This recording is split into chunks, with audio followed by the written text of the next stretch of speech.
আসসালামু আলাইকুম বন্ধুরা, আজকে বেরিয়ে পড়েছি, যাব বালিগঞ্জ।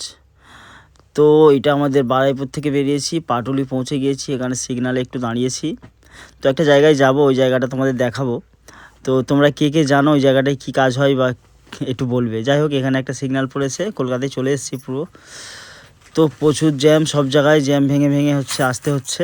তো যাই হোক, যেখানে যাওয়ার কথা সেখানে চলে এসেছি, এই জায়গায় গাইনবেদা।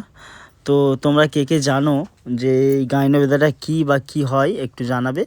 এখানে এইচডিএফসি ব্যাংক আছে, আর পাশেই গাইনবেদা। তো এটা ফেসবুকে আছে বা গুগলেও দেখতে পাবে তোমরা। এখানে কি কাজ হয় একটু যে জানো আমাকে জানাবে। তো ওখানে এসছি, খুব সুন্দর একটা জায়গা, খুব সুন্দর পরিবেশ, কাউন্টারটাও খুব সুন্দর ছিল এদের। তো বন্ধুরা, আমার ভিডিওটা একটু লাইক, শেয়ার আর সাবস্ক্রাইব করে দেবে, আর ফেসবুকে দেখলে ফলো করে দিও। অসংখ্য ধন্যবাদ তোমাদের ভিডিওটি দেখার জন্য। Thank you.